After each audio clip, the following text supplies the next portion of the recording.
Hi, welcome to another episode of Hot Takes. Now, this will probably be the last one of the day, assuming anything strange doesn't happen. Although, given what's happened today, I mean, it's highly likely. But assuming this is the last one, um, Tulip Sadiq, who we've mentioned several times now, this is the definitely not dodgy Labour corruption minister who seems to be mired in corruption. Her aunt certainly is. Her aunt was the dictator of Bangladesh, who seems to have absconded with £4 billion worth of money. I'm not saying, of course, that she had. I just said it seems like it. We've got to be careful. But Tulip seems to be absorbed into this in a big way. Indeed, so much so that the Bangladeshi authorities want to extradite her and give her a very sort of sound questioning session or two. But we've already really sort of said this week that she'd had gifted a £700,000 flat in King's Cross that she completely forgot about.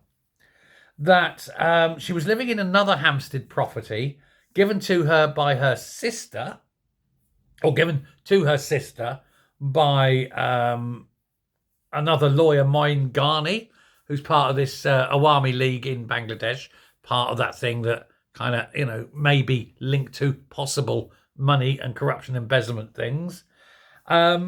She's lied to the press and Parliament about the property, saying she got it as a gift. It turns out she wasn't a gift.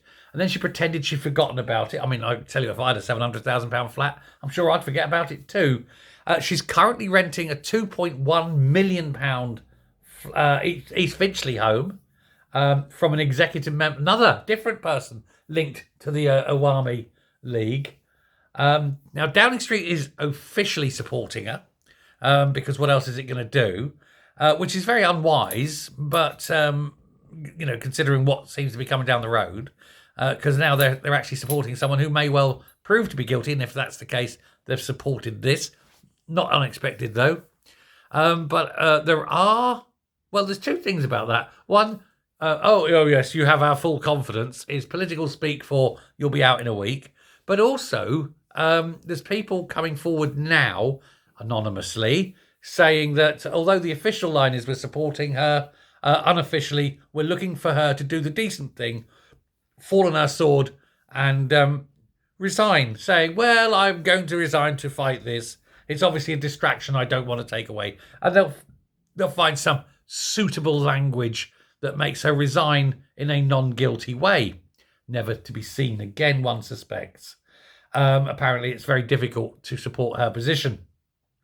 Makes you wonder what information they have that makes it difficult. Maybe they know. Who knows? It's very difficult because of her sort of apparent closeness to Starmer. They're neighbouring MPs, but they're also there's also a sort of relationship between them. I'm not suggesting sexual, of course, far from it. She's got nothing he's interested in, after all. But apparently there is a close relationship between them. She supported him extensively in all this. And the families regularly socialise. Well, that's not a surprise, is it? Him going around to Muslims' houses. I'm pretty sure he's a closet Muslim. I really am. Anyway, it's all been released that this is this big investigation. It's all linked there. And the irony of her being the anti-corruption minister, of course, is all coming out. Now, Bangladesh's new central bank governor, a man called Azan Mansour, claims that her aunt's regime diverted at least £13 billion overseas, specifically from the banking system and from this big major nuclear power station. Transparency International cites the Awami League figures' extensive UK portfolio of properties and land as a key example of what's known as unexplained wealth. Now, unexplained wealth is both linked to crime, particularly organised crime, and terrorism. So perhaps Special Branch need to be giving a damn close look at everything relating to this MP. On that front, Bangladesh, like I say, has already put the application in to have her extradited. And as it goes on, it's looking increasingly likely that she will. Habeas corpus notwithstanding, it's starting to look as though there's increasing amounts of evidence against her. Oh dear, what a shame. Never mind. And if she disappears into the Bangladeshi legal system and into some dark cell somewhere where she'll be rigorously questioned, she may never be seen again. But again, I don't think anyone in this country will lose a lot of sleep over that. If you're going to break the law, actions have consequences. The bigger the actions, the bigger the consequences. They want to recover those assets. So again, unexplained wealth. Let's have a look. Let's take all that money from her and make sure she gives it all back. And then try and see her, try and live a little life that she wants on no money whatsoever, because she'll have to stop being an MP as well, won't she? I'm sure her, no doubt, wonderful talents will aid her as she goes through the rest of her life with all that baggage. There's already questions being asked. There are plans to ask questions in Parliament. Other parties are not happy with what's going on. And now she was due to go over as part of the Treasury, because obviously being in sort of the corruption side, she works on the Treasury side of things. And she was originally due to fly out with Rachel Reeves to China, because if you're going to, truly study Marxism and corruption, what a best place in the world to go is China. But apparently she's no longer going to China with Reeves and her deputation. Well, who'd have thunk that, eh? Not going to China anymore.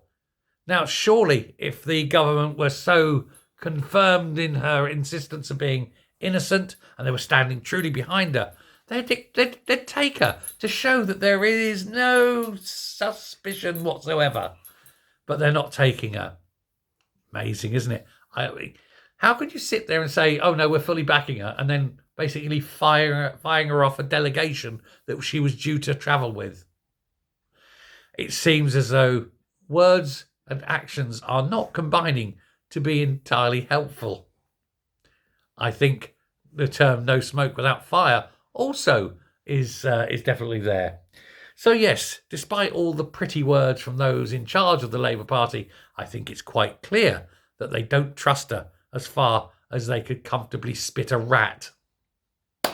Who knows? It's a breaking news story. It's an ongoing story. There's more to happen. I think it'll run and run. Who knows? Anyway, let me know what you think. Let's see how far it goes. And until next time, stay safe. We can probably hear my dog. Stay safe, stay well, and I'll speak to you later. Bye. Give it up, son.